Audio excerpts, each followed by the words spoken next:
in. Welcome. I'm E.G. Marshall. A story begins with an idea. It may be suggested by the imagination, or by an incident, or by a fact. And behind the idea, there is a thought. All of us have heard that the pen is mightier than the sword. A piece of writing can change the course of history by sending men into battle. The Declaration of Independence, for example. Our mystery drama, Your Grade is A, was written especially for the Mystery Theater by Roy Winsor and stars Bob Kaliban and Joan Shay. It is sponsored in part by Buick Motor Division and Contact, the 12-hour cold capsule. I'll be back shortly with Act One. At the Opel Isuzu Information Center of America, pandemonium reigns as thousands of people try to find out what one is. Hello, Opel Isuzu Information Center. Say, I think I've got an Opel Isuzu. Good for you, sir. Can you describe it? Well, it's about 4 feet high, brown, tan hair on its neck. It's got cute little eyes. Sir, I believe that's a Shetland pony. Oh, yeah. I can see that now. See the little hoofs? Opel Isuzu, a great new little car at your Buick Opel dealers. I've got bronchial asthma. I've also got a newspaper to get out. That's why I take Broncaid tablets. They help keep my occasional asthma attacks away for hours. I tried Primatine tablets and they worked. But then I heard about Broncaid. Broncaid has an extra ingredient to help you get rid of congestion. Broncaid works for hours, so I can work for hours. Broncaid tablets do more to let you breathe easier. Use only as directed. It's the most spectacular show on ice. The all-new 1977 Holiday on Ice. A trip into a fantasy land of silver blades and sequin skaters. This year, starring Holiday's own sweetheart of the ice, Miss Peggy Fleming. With Peggy, the incomparable Diane DeLue, who won both the medal and our hearts on television last winter. The delightful Jill Shipstead and Jimmy Crockett, the world's professional skating title holder. And it's a trip to Sesame Street. Bert and Ernie and Grover and Big Bird and Cookie Monster just waiting for you and skating for you in the all-new Holiday on Ice. And we've got spectacular production numbers. Hundreds of skaters lighting up the ice to the strains of Dixieland jazz, contemporary hits, Western favorites, and all-American classics. We call it the all-new 1977 Holiday on Ice with special guest star Peggy Fleming. But you'll call it the best time you've had in years. August 18th through August 29th at Madison Square Garden. For ticket information, call 564-4400 and Ticketron 541-7290. Come on, head in our direction. Come to our country place. Bring up your dancing shoes. Forget your worries, forget your blues. There's so much at Great Gorge to do. For the golfer, Playboy's Resort and Country Club at Great Gorge has a 5-day golf package which includes 4 rounds of golf on our championship course, a deluxe room, 4 breakfasts, 3 dinners, plus dinner and a show at our penthouse. All for only $151 per person, double occupancy. So leave your troubles on the highway. Good times are never so near at your country place. For information and or reservations for Playboy's Resort and Country Club at Great Gorge, call toll-free 800-621-1116. That's 800-621-1116. This week, the Playboy Resort and Country Club features George Kirby in the penthouse.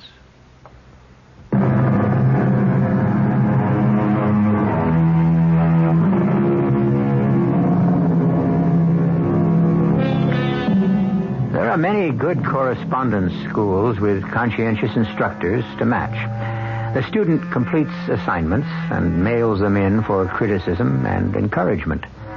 Silas Butler, who is 48, is one of many students whose writing efforts are carefully scrutinized by a young instructor named George Monroe. He does not know Butler personally, so the news of Mrs. Butler's death is to him only odd. But to her close friend, Judith Palmer, it is tragic and bitter. Well, Kent? Now, don't take that tone, dear. You'll have to pay Silas your respects. He's dazed by her death. Well, he won't be for long. That's unkind. Now, Silas knows how you feel about him. Let bygones be bygones. He's lost his wife. He lost her a long time ago. I refuse to believe she took her own life. Oh, she had reason to wish to be dead, but Molly never would have done a thing like that. Locking herself in the garage and starting up the car. All right, if it makes you feel any better, say it was an accident. Now, it's 11 o'clock. I must get to work. What did you and Silas talk about from 8 until now? Not very much. I tried to console him, but, well, there isn't much to say in the face of a death. Oh, poor Molly. Oh, it's so unreal. Believe me, it is to him, too, and to me. If the two of you hadn't been so buried in that chess game... No. Our game had nothing to do with what happened. Except to leave Molly with an empty evening. Where was she going, Kent? Did she say? No. Silas and I were in the library. From the door, she said she was going for a ride, and she said good night to both of us. When was that? Oh, it's about 8 or so. At 9:30, Silas walked me to the driveway, and he noticed that his garage door was closed. It's a detached garage, as you know, 100 feet down the driveway. He seemed concerned. He asked me to walk with him to the garage. And you found Molly on the cement floor? Yes, after Silas shut off the car engine and we let the carbon monoxide escape. Oh. It was a thick haze. And then we went in and dragged Molly into the fresh air. If you dragged her out right away... It wouldn't have done any good. Carbon monoxide can poison a person in less than 2 minutes. If the person who's trapped can't break a window or open a door, in 6 or 7 minutes, he or she is dead. You know that for a fact? Yes. I checked my medical dictionary late last night. As Silas's attorney, I had to inform myself on the subject. Molly was smart enough to know about carbon monoxide. Why couldn't she have escaped? Oh, because she didn't want to. Oh. You cling to your belief that it was an accident. Go ahead. I have to, darling. I knew Molly. Then why was the garage door shut? Why didn't she open the door? Well, garage doors can stick. Ours does sometimes. That block that goes into the cement floor often won't budge. Oh, I've scuffed my shoe many times trying to release it. Now, something like that may have happened. Then Molly would have tried to break a window. But they're up high and small. Is there a regular door, a house door on the side of that garage like ours? You know, the one that opens into the storage space for garden supplies? Well, I think there is, but we didn't check. We got Molly out, and Silas ran into the house to telephone their doctor. And after that, it was pretty hectic. The doctor, the police, an ambulance. It was quite awful. Zach was very kind to Silas. Oh, I'd forgotten Zach was the police officer in charge. What does Zach think? I don't know. It seemed obvious to all of us. Well, it's not to me. Oh, Judith, you can't deny the facts. Yes, I can. Because what happened just wasn't in Molly Butler's character.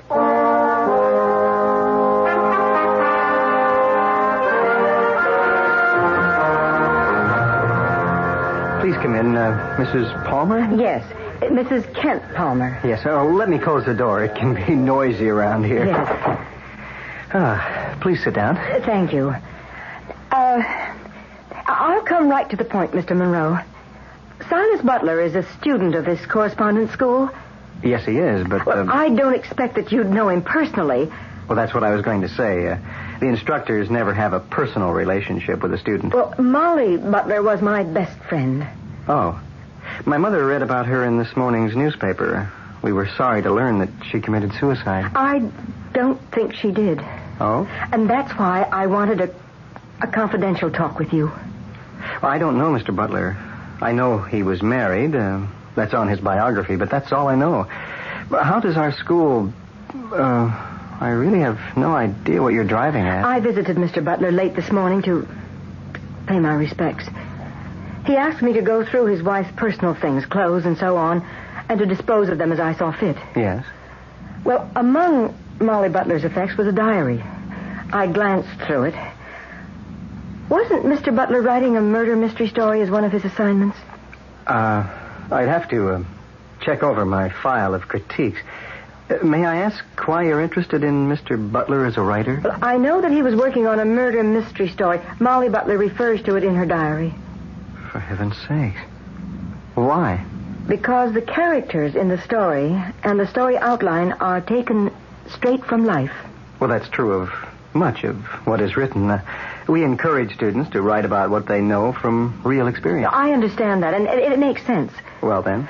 Molly had read her husband's story. It wasn't completed, and that's what had her frightened. I really don't follow you, Mrs. Palmer. Well, Mr. Butler's story about an ordinary, ambitious young man who marries a socially prominent girl. They have a son.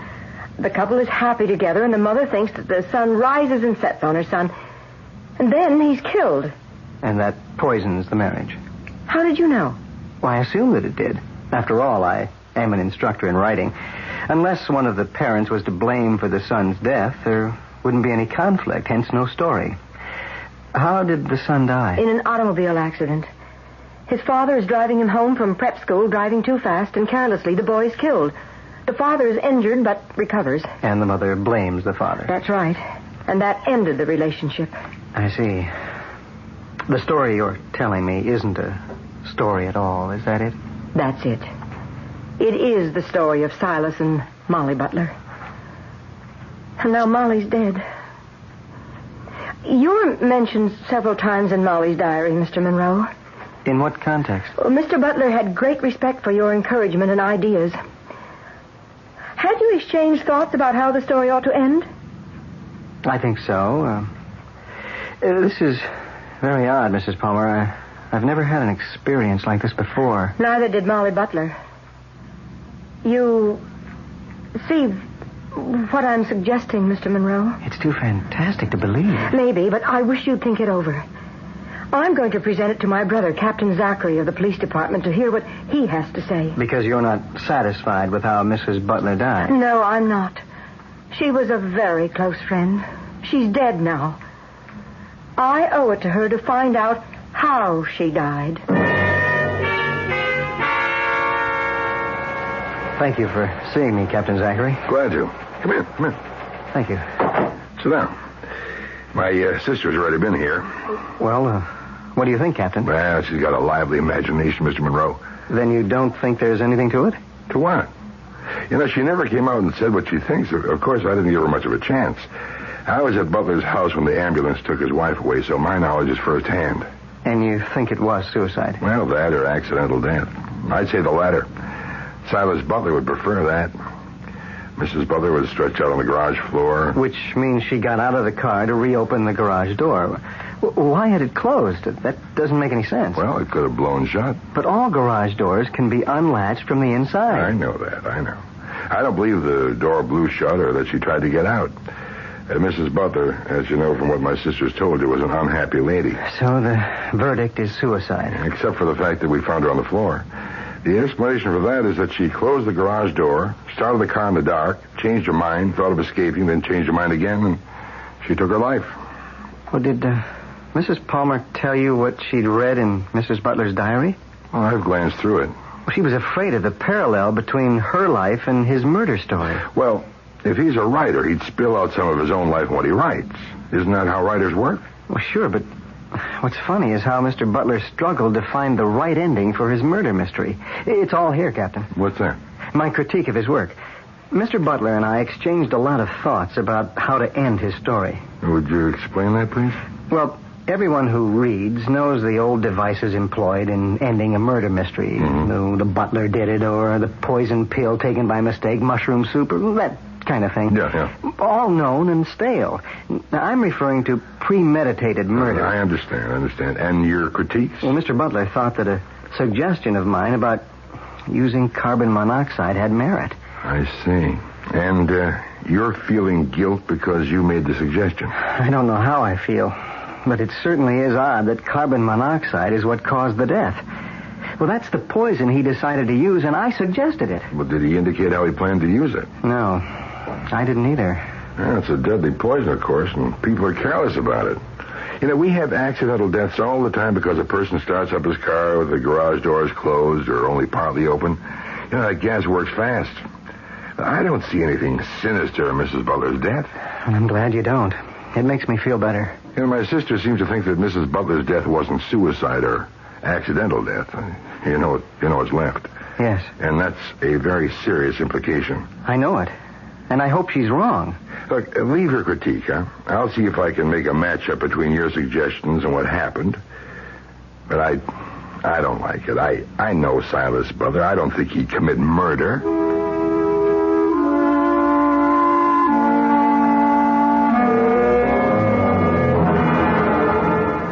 Good heavens, George. You seriously think that Mr. Butler used you to help him plan a murder? Well, I know it sounds weird. Oh, it's unbelievable. He'd have to be mad. We don't know what really happened, but Captain Zachary is going to investigate again. Well, what's there to investigate? Well, little details. Such as what? Well, I don't know.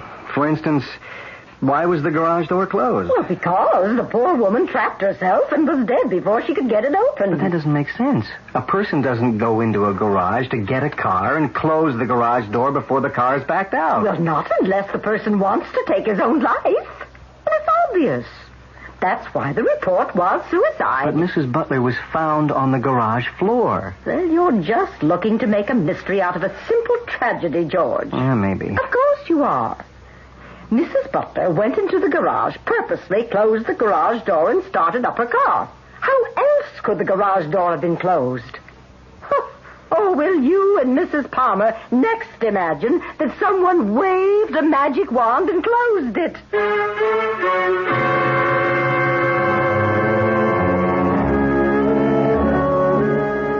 We began with the power of the pen. Plato's Republic created Western civilization, and some of Leonardo's reflections led to the airplane. But murder by correspondence? Or are Mrs. Palmer and the writing instructor, George Monroe, imagining the idea when the evidence does not support it? We'll find out when I return with Act Two. Tired of deodorant sprays that seem to miss their mark? Want something powerful you can put on in the dark? Shift to the English leather stick. The stick shift is on. English leather's got the stick that'll always protect you. With the English leather scent, they'll never forget you. Shift to the English leather stick. The stick shift is on. There are 3 good reasons to shift from an expensive deodorant spray to English leather deodorant stick. 1, English leather goes right where you want it, so there's no waste. 2, it's concentrated to give powerful protection. But the best reason of all is right under your nose. The famous fresh, clean scent of English leather. English leather's got the stick that'll always protect you. With the English leather scent, they'll never forget you. Shift to the English leather stick. The stick shift is on. Look for the English leather deodorant stick at your favorite toiletries counter. Even these days, there are ways to save money. Interested? Well, one way is to keep your car well tuned with AC firing spark plugs, because AC spark plugs not only help improve your car's performance, they could also help save gasoline. So see your AC Delco serviceman.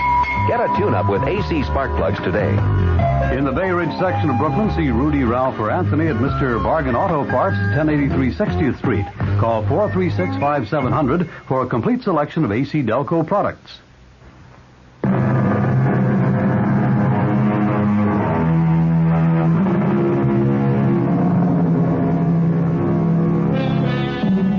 Mr. Longfellow said once that what a writer asks of his reader is not so much to like as to listen.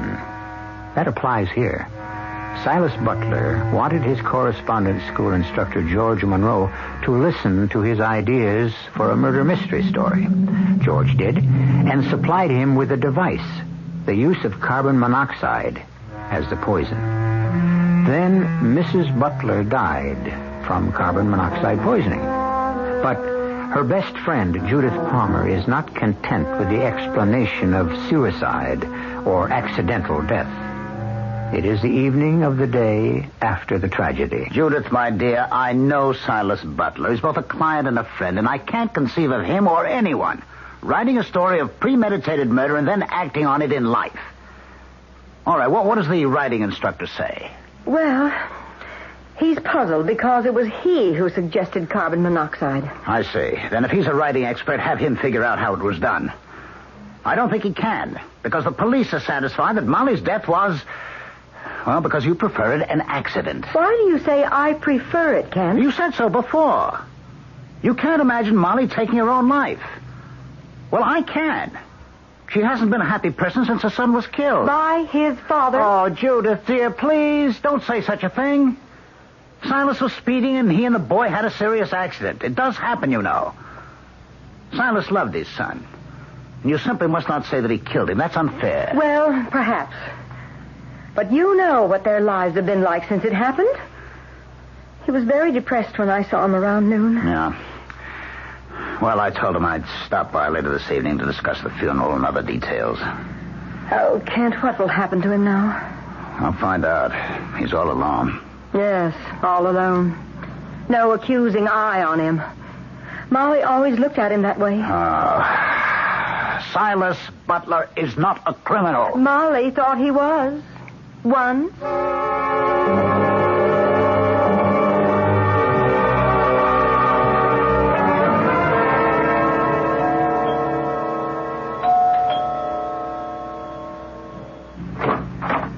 Oh, Kent. Come in. How are you, Silas? All right. You alone? Yes. Family arrives tomorrow. Molly's relatives. I've only got my mother. Let's sit down. You sure you're all right? Oh, yes. I'm still stunned. This will hit me later on, all its reality. Thanks for coming over. Judith stopped in about noon and took charge of Molly's things. I'm grateful to her. She's grief-stricken. Do you feel up to talking? Yes. What about you, Sanderson? I don't know.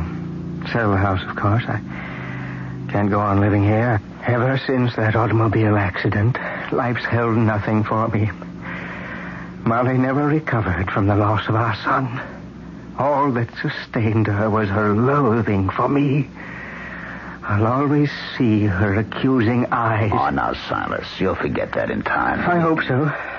It was an accident. I'm to blame for that, but do you think I wanted to have my son killed? I'd rather have died myself. I wish I had. I know. Why last night? Pardon? Why did Molly choose last night to leave the house and have this accident? I can't answer that. She'd been going into long periods of depression. I don't know why she went out. She often did that at night. Just to escape? Yes. She didn't want to be with me. Well, did she object to our chess game? I don't see why she should have. Playing chess is a better way to spend an evening than most other ways. You thrashed me last night. Moving your knight to Queen Bishop 3 was a mistake, you know. Yes, I guess it was. Oh, you didn't think so at the time. You got up and walked over to the library window. I did? I forgot. Yes, you did. I wondered at the time why you left the chessboard, and I asked you. Don't you remember what you said? I can't say that I do. Well, you said it was checkmate and that the game was over. Even though I had a rook bearing down on your knight. Still, you moseyed over to the window with an air as if you'd won the game. You do remember that, of course. Sort of, yes. Yeah, and then you looked out the window. What's that mean, Kent? Well, that was only a minute after Molly left the house. Isn't that right? Yes, I think it is. Why? Well, the library windows command a clear view of the garage at the end of your driveway. Yes. Was the garage door open? I don't think it was. If I thought anything, I'd have figured that Molly had already left. Why? Well, we should have investigated. How could we have anticipated any trouble? I've never given much thought to whether or not the garage door was up or down. Why should I have? Do you? No. Well, you got a point. Mine is that by the time I checkmated you, Molly was in the garage, dead.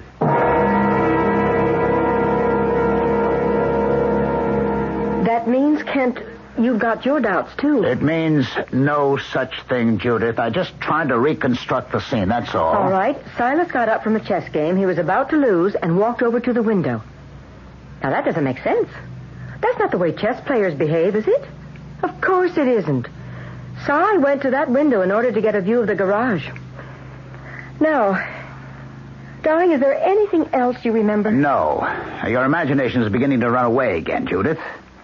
I suggest that we leave any further investigation to Zach and his police department, huh? Well, I hope we've aroused his suspicions. We?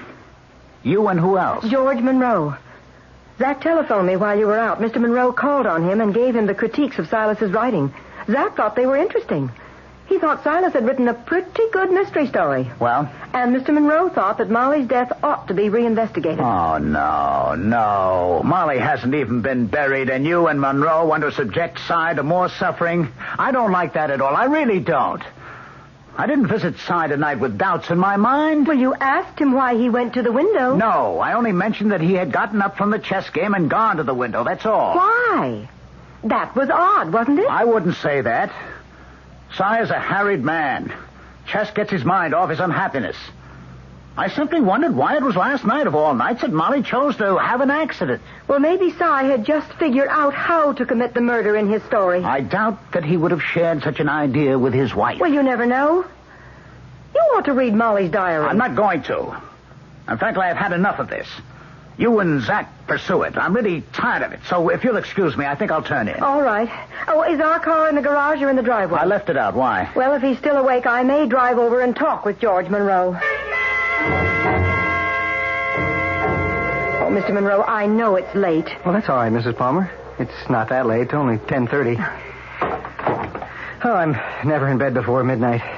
Please sit down. Oh, thank you. Thank you. I understand you saw my brother, Captain Zachary. You know, he was impressed, both by Mr. Butler's writing and by your critiques. Well, thank you. From what I had criticized about Mr. Butler's story, I could easily reconstruct it. The story does parallel his life with Mrs. Butler. Yes. Now, I paid special attention to his struggle, with my help, to find a way of using carbon monoxide as a poison without the police being able to detect it. Did you reach any conclusion? No. And yes. No about the device, the novel idea of killing with a gas, but yes about your suspicions. Oh? In Mr. Butler's story, the man becomes bitter and abusive because the wife withdraws from him and silently accuses him of the death of the son. Yes, exactly what happened between Cy and Molly Butler. Well, furthermore, there were introspective passages in which the man dreamed of being free from the wife's accusing eye. Oh. That's when he began to think about murder.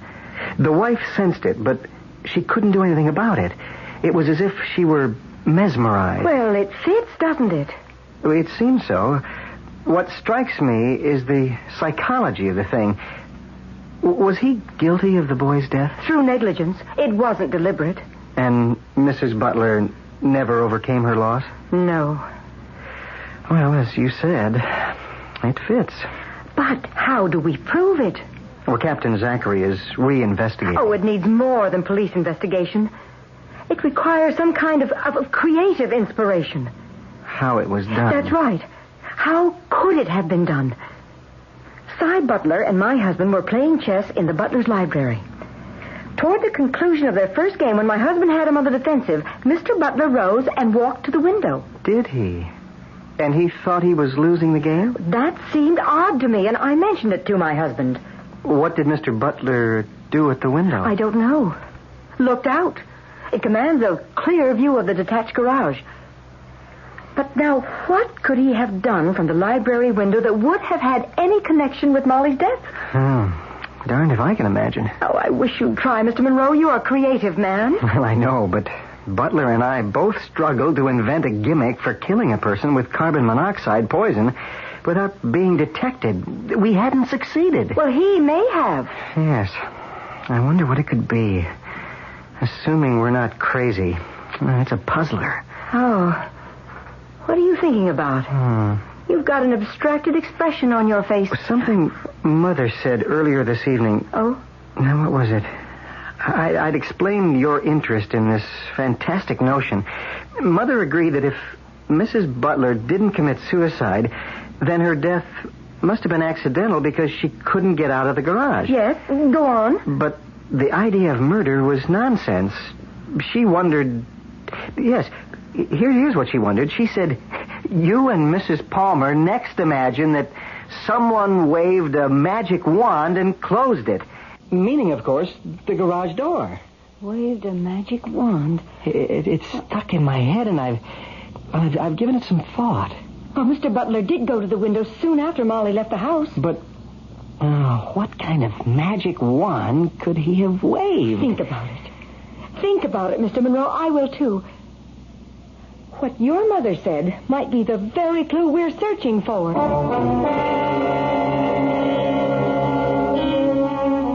Judith Palmer has known Silas Butler for many years, and she knows him as a rather insolent man. We don't know that. With his friend, Kent Palmer, he seemed to be like any man suffering from a grievous loss. But according to what he has written and from what we have learned from his wife's diary, Mr. Butler might be capable of committing a major crime. How is the question? I'll return shortly with Act 3. The following is a test. Please answer all questions truthfully. Question 1. Which of these do you like most? Rowboat, dentist, Opal Isuzu? Question 2. If you and 3 friends wanted to take a nice trip, would you take turns carrying each other, take turns throwing each other, or buy an Opal Isuzu? Question 3. Given a choice, would you attend a lecture on good posture, hurt your foot, or buy an Opal Isuzu? If you answered Opal Isuzu to all 3, see your Buick Opal dealer and take a test drive. Otherwise, see someone else. Of all times to get hemorrhoids, why? Pregnancy is a major cause. What helps? Well, since you're expecting, ask your doctor before using any medications. My sister used Preparation H. For many women, Preparation H relieves occasional pain and itch for hours. Sounds good. Preparation H does more. Actually helps shrink swelling of hemorrhoidal tissue caused by inflammation. Even better. Preparation H helps shrink swelling of hemorrhoidal tissues. Use only as directed. That AMCO is big. The world's biggest transmission specialist. With over 525 service centers in the U.S. of A. and Canada. So no matter where you go, from New York to L.A., from Ontario to Texas, AMCO's got you covered. Nobody else is that big. Nobody. So if you have trouble with your car's transmission, you can usually get one-day service from AMCO Transmissions. AA MCO. Jets fans, this is Dave Herman. Tickets are on sale for the New York Jets-Washington Redskins game at the new Yankee Stadium.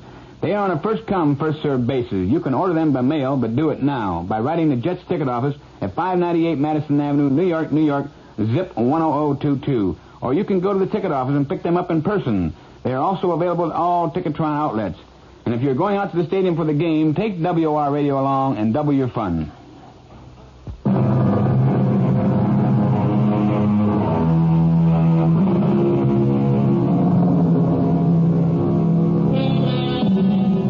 You drive me crazy, and I wish you were dead are 2 commonplace expressions that a wildly angry person has been known to use.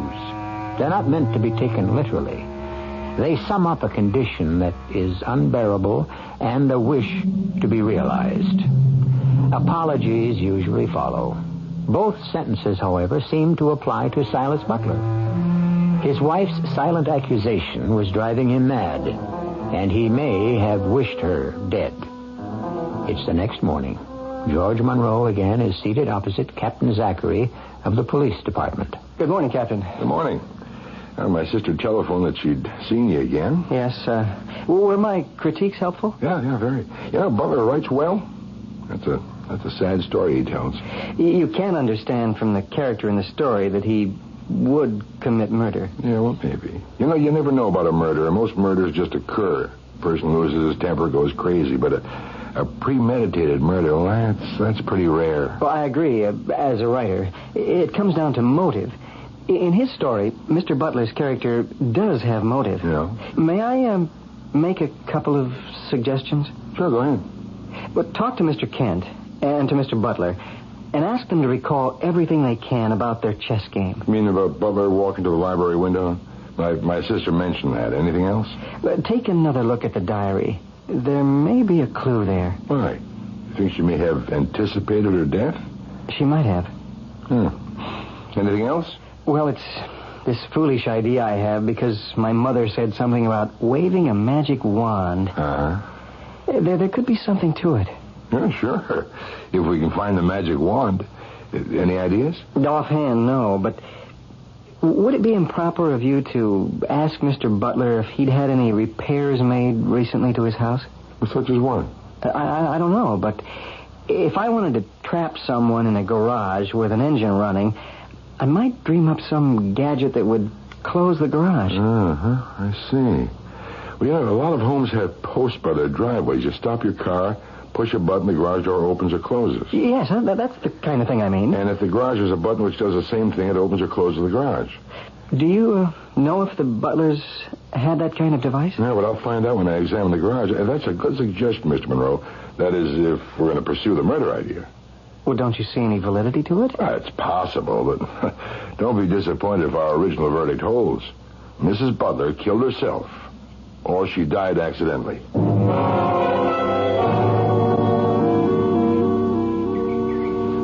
Oh, Zach. Come on in. No, let's stay out here, huh? Well, how are you, Si? Still dazed, but having the family around helps. Molly's relatives arrived an hour ago. When's the funeral? Tomorrow at 11. Anything special you wanted to see me about, Zach? No. Just wanted to ask you if I could look around the property. Of course. The garage? Yeah, I'd like to, look it over. You don't mind? No, feel free. It's closed. Punch the button on the side of the door, on the upright. Oh, you've got one of those, huh? An electrically operated door. Yes, very, very convenient. Well, what's your interest, Zach? Oh, just satisfying myself. My sister was Molly's best friend. And she can't believe what happened. Neither can I. Any of us. You've given your verdict, Zach. I don't understand why. Well, assuming that Molly did not commit suicide. I don't want to believe that either. I prefer to believe it was an accident. She had gotten out of the car. We found her on the floor. Yeah, well, what bothers me, Si, is why she couldn't have gotten out of the garage. Carbon monoxide can poison in a minute and a half. You know that for a fact? Well, yes. I've done some research. For a story I've been writing, I take a correspondence course. It was something to do. No, that's true about the poison, In 6 minutes, a person is dead. So there's Molly sitting behind the wheel of the car with the engine running and the garage door closed. See, what I can't explain is why she didn't shut off the motor and get out of the garage. Well, neither can I. But what's even more strange is why she was at the wheel and the garage door was closed. Yeah, that is mighty strange. Could the garage door have come down by itself? I don't know. I suppose so. You know these gadgets. Sometimes they work, sometimes they don't. Yeah. Is there a switch inside the garage for raising or lowering the doors? Well, sure, but what if it didn't work? Any other way of getting out of the garage? Well, there's a regular door on the side of the garage toward the back. We kept it locked against prowlers. Okay, I'll look around again. I said the other night how sorry I was about Molly. I'm just as sorry for you.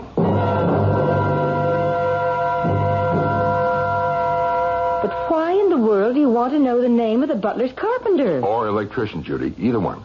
Well, it may be mentioned in Molly's diary. You returned it to me. Let me look. Zach, you're being very mysterious. Well, you want me to reinvestigate the death? Well, this is part of it. The garage is electrically controlled. Of course, now I remember. It was modernized about 2 months ago. But what does that have to...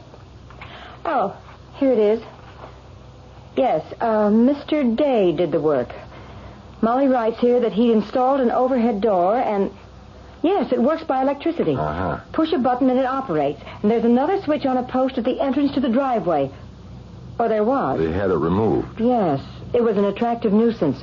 Children used to punch the button just for fun. The door was always going up and down. Mr. Day was the carpenter. Why, Zach? What's so intriguing about the butler's garage door? Well, there's another way to open an electrically operated garage door. You don't have to punch a button. Oh? You can use a hand switch. Like that gadget for switching TV channels? I didn't know that. Butler left the chess table and walked over to the window. Yes? Which commanded a view of the garage. Yes. Where he could have seen Molly enter the garage. Don't jump to conclusions, Judy. I think we've got it, but I want to be sure. Now, when Silas returned to the chess table, did he have anything in his hand? Kent didn't say. Oh, you mean he was carrying one of those remote control gadgets? Exactly. I better talk with Kent. I'll telephone. No. Face to face. Silas is his friend, and this is a touchy subject. Silas and Monroe are trying to figure out how to commit murder with carbon monoxide. I think Silas came up with the answer. Now, what's up, Zach? Oh, more of the same, Kent. Your suspicion that Cy Butler is a criminal, huh? Yeah, he may be, Kent. You seriously think that? Because of the story he wrote? Well, if it hadn't been for the diary and the correspondence school critiques, he might have gotten away with it. You mean he did do it? But how? Well, I don't exactly know yet. Tell me, when Butler walked to the library window, he was in bad shape in the chess game, right? Yes, I found it odd that he did. Oh, now tell me about his walking back. Now, just try to think back, huh? Try to remember exactly what he did. When he got up, he had a pawn in his hand. One of mine. He captured it with his knight. He kind of rolled it around his hand, and I wondered why he had left the table, so I glanced after him.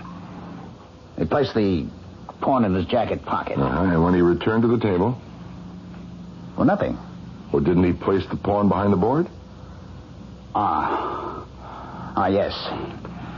After he sat down, I heard it. You heard his pawn? Well, I mean, it clinked in his pocket against his cigarette lighter. A wooden pawn against a lighter? No. A metal pawn. I didn't like Si's chess set because it was made of metal alloy, and the pieces were quite dramatic, but I prefer the traditional wooden ones. Mm-hmm. Well, what did he do? I told him not to squirrel away the pawn. And he said, he took it out. With the lighter? No. That's funny. When we set up for the next game, he asked me for a light. Oh, then what he had in his pocket wasn't his lighter. Well, come to think of it, no. That is funny.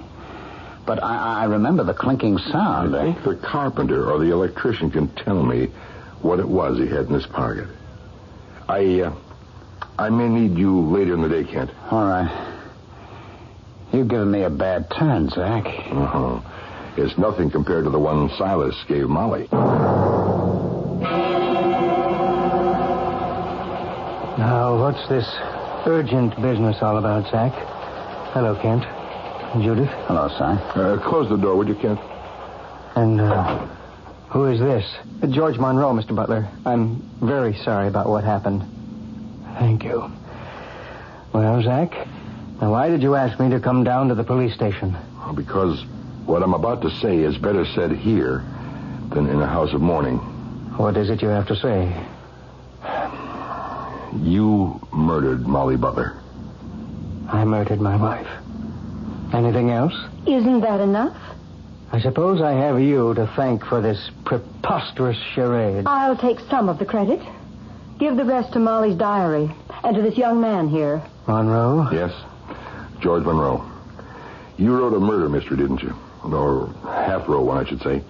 What you and Monroe hadn't figured out was just how a person could be killed from carbon monoxide poisoning without being caught. Isn't that true? Go on. You seem to know that. Monroe couldn't figure it out, but you could. The idea came to you after Mr. Day remodeled your garage. He installed overhead sliding doors which can be opened and closed by touching a switch. Certainly. Where's the mystery? Well, Day also supplied you with remote control switches. You hold the switch in your hand, press a button, and the door goes up or comes down. And that's how you close the garage door with Molly seated behind a running engine. Oh, Zach, that's preposterous. No, it isn't. Not for a rejected man. You came to hate Molly. Because she hated me. And you murdered her. You closed the garage door. She could have opened the door by pressing the button on the inside. Not if you held down the close button and neutralized her switch. And that's what you did. Kent, how long was he at that window? 3 or 4 minutes. Yeah, more than enough time for Molly to become dazed, and then she panicked. And from the story you were writing, she knew you planned her murder, and there she was with you carrying out your plan. She was between the back of the car and the garage door praying that the switch would work. And it didn't, because you had neutralized it. And even then, she must have tried to turn off the car engine because we found her on the floor next to the front door. Kent's my lawyer. When you took the pawn out of your jacket pocket, it clicked against something. Yes, my lighter. Then why didn't you use it to light your cigarette instead of borrowing a match from me? Because you didn't have your lighter, Si. That pawn clicked against your remote control gadget. And let's not overlook the garage side door. You had locked it. And don't repeat that the door was never used. It was used all the time because it opened in on Molly's garden supplies. Anything more? Molly didn't have the remote control switch with her. Had you told her it had been mislaid? You can't prove... Oh, yes, I can. Yes, I can, Si. Your own story. Your talks with Mr. Day about the use of the hand remote switch. And Molly's diary. We'll find both switches, and I imagine the key to the regular door. Say, you're under arrest for premeditated murder.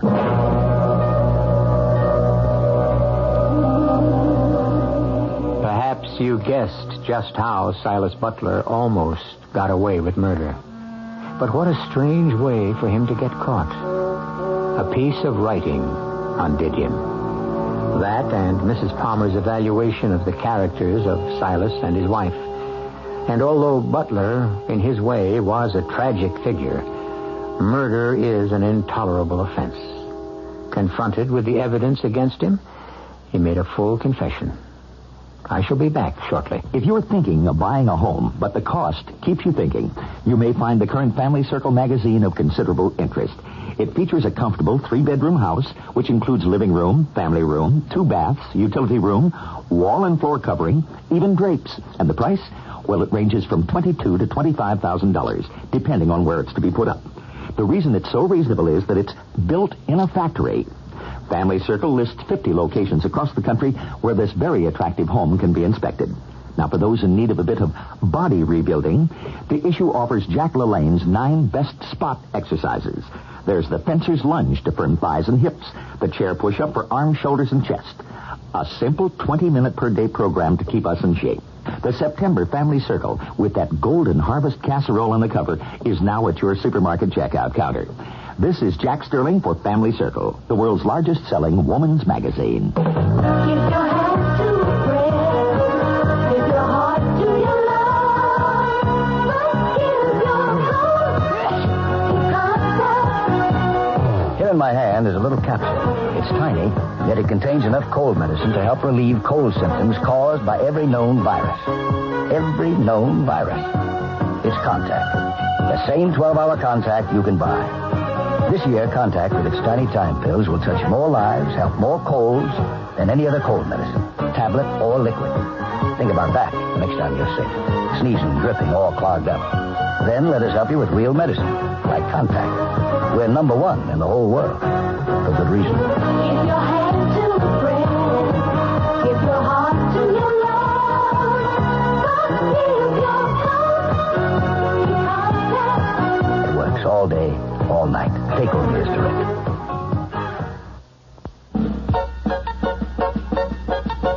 Glorious cheese, what could be more delicious? More fun to eat, so good and lots of dishes. And America spells cheese, K-R-A-S, glorious cheese, glorious cheese. Have some glorious cheese. Have some more Cheese Whiz, I say. Have regular Cheese Whiz or pimento or garlic onion or jalapeno pepper or nut sweet Swiss flavor. There are 5 of the handiest cooking helps you can buy. And with the 8-page Cheese Whiz idea book, you can cook up all kinds of things. From vegetables au gratin to hearty casseroles. Look for the idea book where Cheese Whiz is sold. Cheese Whiz processed cheese spread from Kraft. 5 little glass jars full of ideas. Any time of day, the taste is so inviting. Creamily smooth, lively and exciting. And America spells cheese, K-R-A-F-T, Kraft.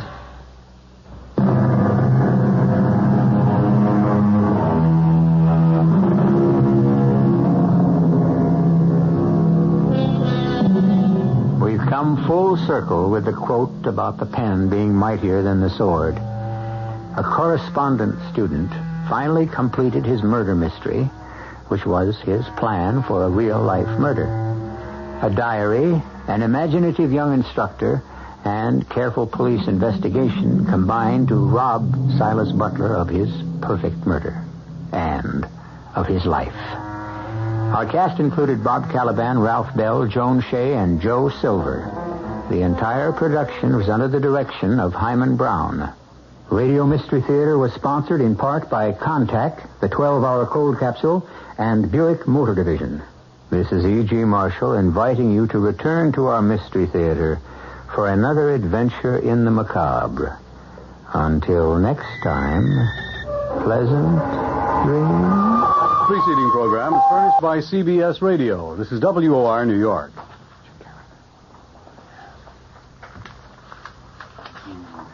President Ford said to be getting closer to a first ballot nomination. Illinois delegate claims to have been offered a $2,500 bribe to vote against the president. And Senator James Buckley withdraws as a candidate.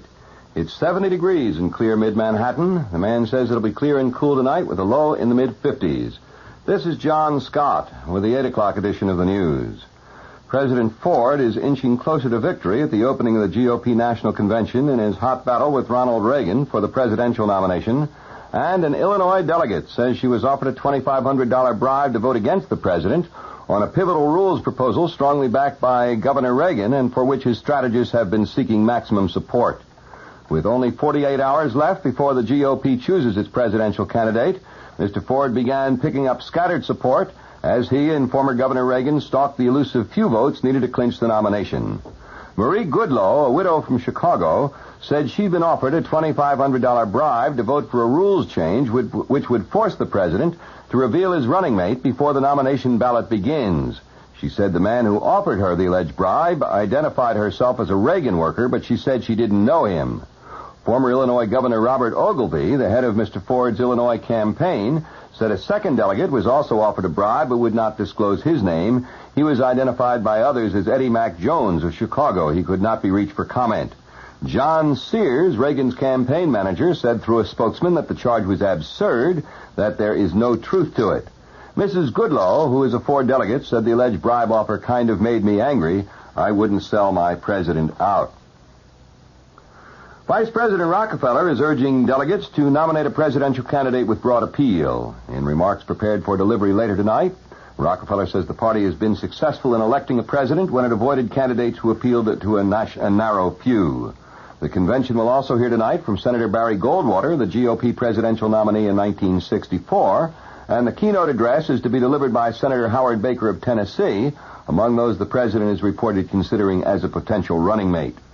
The man who's challenging James Buckley for the Republican senatorial nomination in New York says Buckley's brief flirtation with presidential politics will hurt his re-election chances, and Representative Peter Pizer says a move by some delegates to place Buckley's name in nomination at Kansas City represented an attempt by the ultra-right wing of the GOP to take over the party.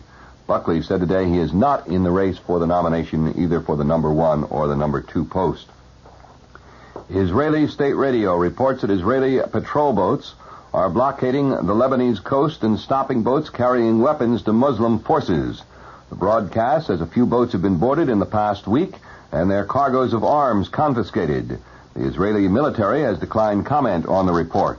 Earlier, Lebanese President Suleiman Frangieh declared his Christian forces will continue fighting until Palestinian guerrillas return to their refugee camps. Frangieh spoke on a Christian radio station amid reports of fighting around 2 mountain towns east of Beirut currently occupied by the Palestinians. A Christian broadcast claims a decisive battle is underway, but Palestinian leaders say there's only been routine shelling in the area. 3 major earthquakes have shaken Asia in 2 hours. The latest was in Indonesia, where the Seismological Institute in Uppsala, Sweden, says tremors measuring 8 1/10 on the Richter scale struck in the Moluccas, an island group in eastern Indonesia. Earlier, quakes were reported in central China and the Philippines. So far, there's been no report of damage or casualties from any of the 3 quakes. The WOR News Time, it's 4 minutes after 8. Beginning next summer, all new homes in New York State will have to meet new insulation standards before getting hooked up for electric service. The energy conservation regulations were adopted by the State Public Service Commission, which regulates the state's utilities and sets much of the state's energy policy. The new insulation standards are expressed in terms of the amount of heat lost per square foot of wall space. They apply to all dwellings regardless of the type of fuel used for heating. The standards are similar to those already adopted for homes heated by natural gas. Meanwhile, Con Edison has announced a program approved by the Public Service Commission which will allow the utility to advance up to $800 in loans to homeowners who wish to insulate their houses. The PSC says this makes very good sense in view of the energy shortage.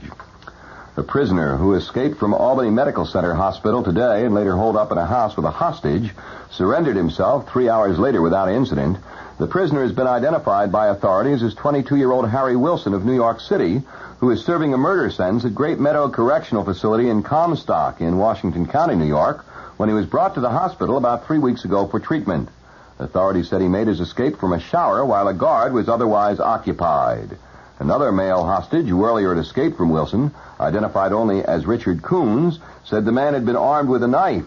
An unidentified woman also left the house, witnesses said. Wilson appeared from time to time in a window with a knife in hand as police surrounded the house. Karen N. Quinlan's father says that after deciding to disconnect the machine which he believed was artificially keeping his daughter alive, the hardest part of the ordeal was the court fight to make the decision stick. The case of the 22-year-old Landing, New Jersey girl, who doctors said would never regain consciousness, resulted in a landmark state court decision defining the conditions when a person may be allowed to die. The ordeal of Karen's parents during the months of court wrangling while their daughter lay helpless in a hospital bed is recounted in the current issue of McCall's magazine. Now, I'll have the weather and the top of the news coming up in just a moment.